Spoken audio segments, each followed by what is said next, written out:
What really happened at the Oxford Union?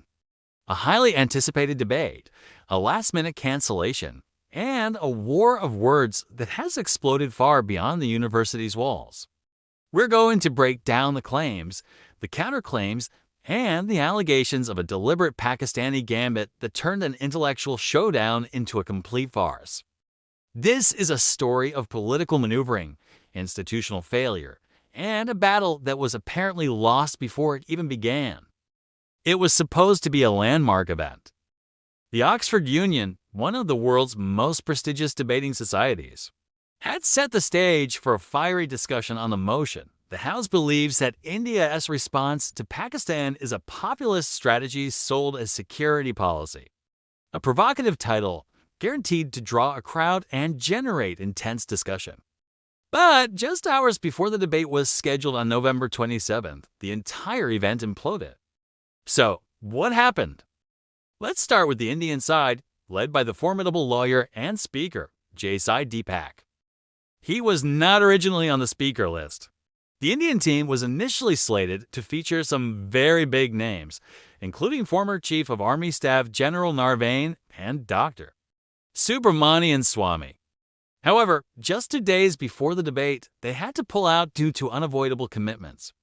This sent the organizers scrambling for replacements. Debacle, known for his sharp oratory and strong nationalist stance, stepped in. He wasn't alone. Despite the incredibly short notice, he managed to rally support, bringing in Manu Kajaria and Pundit Satish K. Sharma, both based in the UK, to complete the Indian team. They were ready to go. They were prepared to argue India's case. Then, things got weird. On the day of the debate, November 27th, at 3:13 p.m., Debacle received a call. The message was stunning. The Pakistani delegation, which included high-profile figures like former Foreign Minister Haina Rabbani Kar and Defense Minister Kawaya Mohammad Asif, had not yet landed in London. Let that sink in. Just hours before they were supposed to be on stage at Oxford, they were supposedly not even in the country. Based on this information, the Indian team, understandably, decided to abandon their journey to Oxford. Why travel all that way for a debate that had no opposition? But the story doesn't end there. It gets even more bizarre. A little while later, Debacle claimed he received confirmation that the Pakistani delegation had, in fact, landed. Not only that, but they were reportedly staying at a hotel right there in Oxford. This revelation changed everything. The narrative shifted from a logistical failure to something that looked a lot more like a deliberate no-show. Debacle did not hold back. He took to social media, specifically X, to issue a blistering takedown. He accused the Pakistani side of deserting the battlefield even before the battle begins. He suggested they simply lacked the courage to face a live, unscripted debate against a prepared Indian team. Debacle also turned his sights on the Oxford Union itself. He pointed out what he saw as a significant conflict of interest. He alleged that key positions within the union were held by Pakistani nationals. He named the president, Musa Haraj, who he claimed is the son of Pakistan's Minister of Defense Production, and the treasurer, Razan Azhar.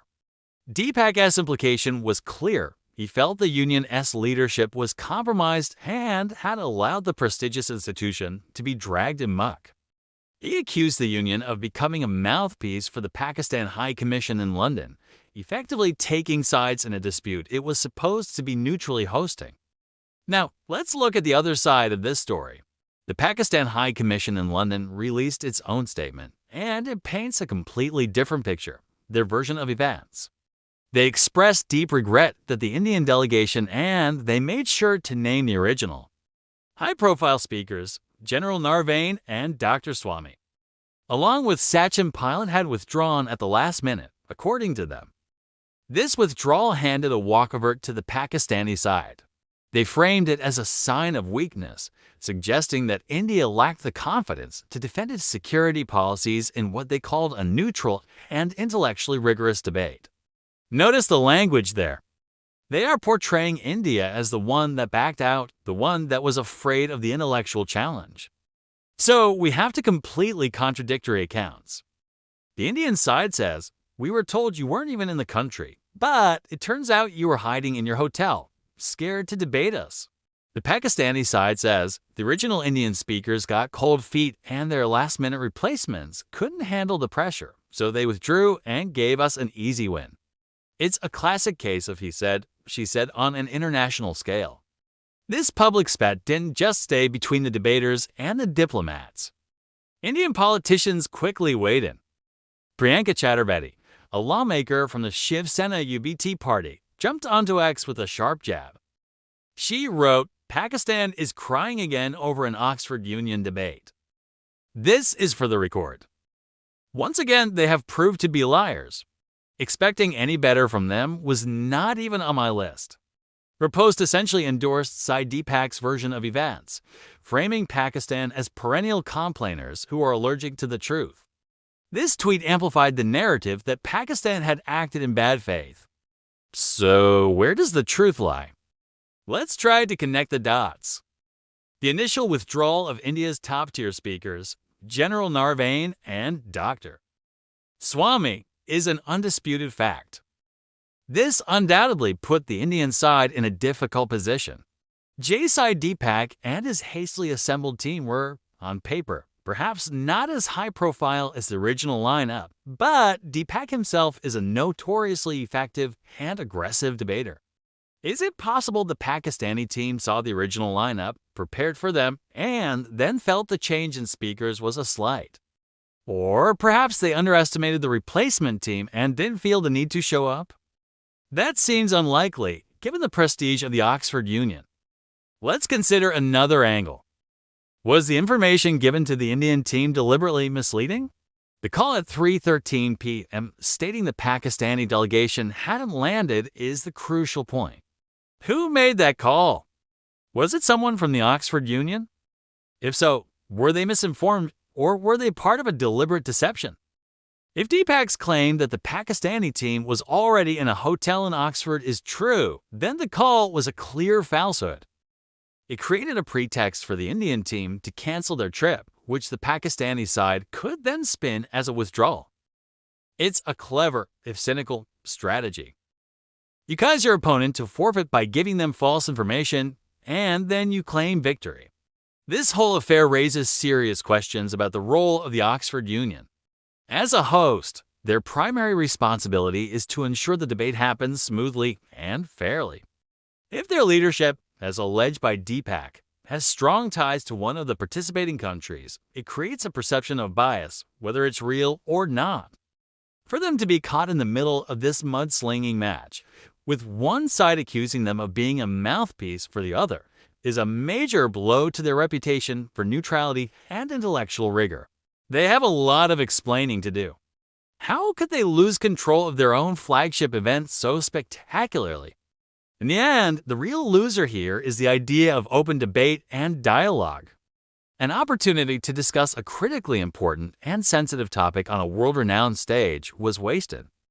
Instead of an exchange of ideas, we got an exchange of insults. The motion itself, about whether India's security policy is genuine or just populist posturing, is a question worthy of serious consideration from all sides. But that discussion never happened. It was sabotaged by backroom maneuvers and public recriminations. What we are left with is a propaganda victory for both sides, at least in the eyes of their own supporters. The Indian side can claim that Pakistan was too afraid to face them in a fair fight. The Pakistani side can claim that India chickened out. No minds were changed, no new perspectives were gained. The entire event descended from a potentially enlightening intellectual exercise into a farce, a political theater of the absurd. The battle was fought not with arguments and reason in the debating hall of Oxford, but with angry posts and official statements on the internet. And that, frankly, is a shame for everyone involved. What do you think really went down? Was this a calculated move by Pakistan, an organizational meltdown by the Oxford Union, or did the Indian side misread the situation? Let us know your thoughts in the comments below. Thanks for watching, and if you want more deep dives into complex stories like this, make sure to like and subscribe. We'll see you in the next video.